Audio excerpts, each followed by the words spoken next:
اس کے ایک سیاسی اثر و رسوخ ہونے کے ساتھ ساتھ اس کی ایک اپنے علاقے میں عوام میں مقبولیت اتنی زیادہ بڑھ چکی تھی کہ سیاسی لوگوں نے اس کو ختم کرنے کے لیے اسلم نامی ایک انکاؤنٹر اسپیشلسٹ کو اس کے علاقے میں نامینیٹ کیا، جس نے باقاعدہ ایک پلان کے تحت رحمان ڈکیت کا صفایا کیا اس علاقے سے اور اس کو جہنم واصل کیا۔ لیکن اس فلم میں ایک بہت ہی ڈرامائی انداز میں جو را ایجنٹ ہے اس کو اس سارے کا کرتا دھرتا بتایا گیا ہے، جو کہ بالکل بھی حقیقت پر مبنی نہیں ہے۔ فلم میں 1971 میں پاکستان کے حالات خراب ہونے کا بھی دکھایا گیا ہے کہ اس وقت ضیاء الحق جو ہیں وہ صدر پاکستان تھے، جبکہ حقیقت میں 1971 میں ضیاء الحق اس سیاست میں بالکل بھی نہیں تھے، وہ ایک فوج میں ہی تھے، ایک نارمل اپنے عہدے پر۔ لیکن فلم میں کہانی کو اس طرح سے توڑ مروڑ کر اپنی انداز میں اپنی فیور میں پیش کیا گیا ہے کہ عام آڈینس والا دیکھ کر اس کو فردر ریسرچ کرنے کے بارے میں سوچتا بھی نہیں ہے۔ اس میں انہوں نے یہ بھی بہت زیادہ دکھایا گیا ہے کہ ان کا ایک جو نقلی جاسوس جس کا نام حمزہ ہے وہ پاکستانی تمام اداروں کو بیوقوف بنا کر پاکستان میں داخل ہونے میں کامیاب ہو جاتا ہے، لیکن حقیقت میں بات ایسی ہے کہ اسی نام کا ایک جاسوس اس وقت میں آزاد کشمیر میں کہیں پر رپورٹ ہوا تھا اور جس کا کراچی میں کہیں پر نام و نشان بھی نہیں تھا۔ لیاری کے ان تمام گینگسٹر کو صاف کرنے کا سہرا اس وقت کے SSP چودھری اسلم کو جاتا ہے، جس کا کردار اس فلم میں سنجے دت نبھا رہے ہیں، اور اس کا کریڈٹ بھی اٹھا کر اس مسخرے رنویر سنگھ کو دے دیا جاتا ہے، جس کو فلم میں حمزہ کے نام سے دکھایا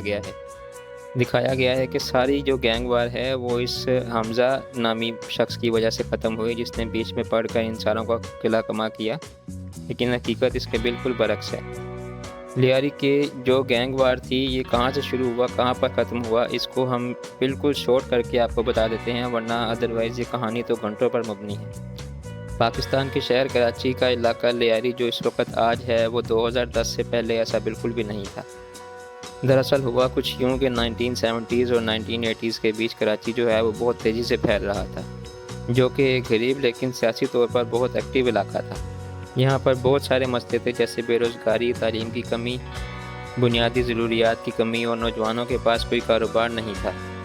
اور اسی گیپ کی وجہ سے وہاں کے نوجوان اور مقامی گینگ آپس میں طاقتور ہوتے گئے۔ ان گینگز کو ہر قسم کی پولیٹیکل حمایت حاصل تھی اور لیاری پر قبضے کے لیے یہ ہر وقت آپس میں لڑتے رہتے تھے۔ آہستہ آہستہ 1990 کی دہائی کا وقت آیا جب یہ گینگ آپس میں اتنے طاقتور ہو گئے کہ سیاست اور پولیٹیکل معاملات میں مداخلت بھی کرنے لگے۔ پولیٹیکل قتل و غارت، منشیات، دہشت، اسلحہ بنانا، سمگلنگ، لینڈ مافیا، بطا خوری اور اغوا برائے تاوان وغیرہ ان کے بزنس بن گئے۔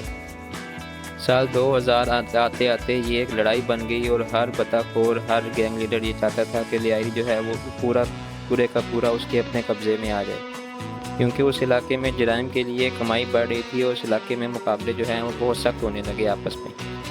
اب سیاسی جو کارکنان تھے ان کی بیک اپ ان کو اس لحاظ سے حاصل تھی کہ کسی طرح سے ان کا ووٹ بینک بن سکے، لوگوں کو قومیت میں توڑ دے،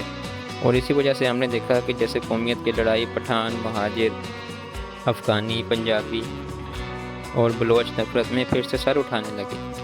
ریاست کی ریٹ اور جو کہ پولیس اور عدلیہ جو کہ پہلے ہی بہت کمزور تھی اس نے اس پر کوئی بڑا ایکشن نہیں لیا،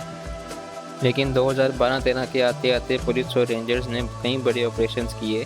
جس کے نتیجے میں ہم نے دیکھا تھا کہ کئی اہم گینگ لیڈرز پکڑے گئے اور کئی کو انکاؤنٹر کر کے ختم کر دیا گیا، اور کچھ جو بچ گئے تھے وہ کراچی چھوڑ کر چلے گئے۔ لیکن ان گینگز کا اصل خاتمہ ہوا سال 2017 کے بعد، جب رینجرز، پولیس اور سیکیورٹی فورسز نے ایک آپریشن کیا اور گینگ سٹرکچر تقریباً تباہ ہو گیا۔ ان کے آپس میں کنیکشنز پوری طرح سے کٹ گئے اور جو باہر بیٹھے ان کو سپورٹ کر رہے تھے وہ کچھ بھی نہیں کر سکتے تھے۔ اور پھر لیاری کے لوگوں نے وہ بھی دیکھا کہ لیاری کے اندر اسلحہ اور ٹارگٹ کلنگ اور بطا خوری بالکل ختم ہو گئی۔ اس کے بعد اس علاقے میں کھیل، تعلیم اور سیف سٹیز پر توجہ دینا شروع کی گئی اور علاقے کی بہتری کی طرف زیادہ فوکس ہونے لگا۔ حکومتی کارروائیوں کی وجہ سے اس علاقے کا جو سٹرکچر ہے وہ بہت بہتر ہوا اور آج لیاری جو ہے وہ کراچی کے بہترین اور محفوظ ترین علاقوں میں شامل ہوتا ہے، اور آج کے دور میں یہاں سے باکسنگ، فٹ بال کے بہت بڑے بڑے ٹیلنٹ دنیا کے سامنے آ رہے ہیں۔ حالانکہ دوستوں لیاری کا مسئلہ کافی پیچیدہ تھا، لیکن اس کو سمجھداری کے ساتھ آہستہ آہستہ حل بھی کر لیا گیا۔ لیکن فلم دیکھنے والی ہر آڈینس کے ذہن میں ابھی بھی یہ تاثر جائے گا کہ پاکستان کے اندر ابھی بھی ویسے ہی حالات ہیں اور وہاں پہ کہ لوگ اسی طرح کی زندگی گزارنے پر مجبور ہیں۔ فلم میں جان بوجھ کر پاکستانی پولیٹیشینز کو ان گینگز کے ساتھ شامل کیا گیا تاکہ اس چیز کا تاثر جائے کہ پاکستانی پولیٹیشینز بھی ان گینگ وار میں بالکل شامل ہوتے ہیں پوری طرح سے۔ ایک آرمی کے میجر اور ISI کو بھی اس میں شامل کیا گیا تاکہ یہ تاثر جائے کہ پاکستان کی فوج بھی اس کے اندر پوری طرح سے شامل ہے، یعنی کہ ایک پوری پروپیگنڈا فلم جس کو آپ دھرندر نہیں بلکہ بلنڈر کہہ سکتے ہیں، اور اسی لیے آپ اس کو ایک فکشن، ایک انٹرٹیننگ کہانی سمجھیں، نہ کہ کوئی ایک سچی کہانی۔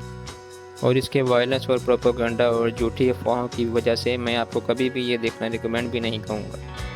باقی آپ اس کے بارے میں کیا سوچتے ہیں، اپنی قیمتی رائے کا اظہار ہمارے کمنٹ سیکشن میں ضرور کیجیے گا۔ Thanks for watching this video.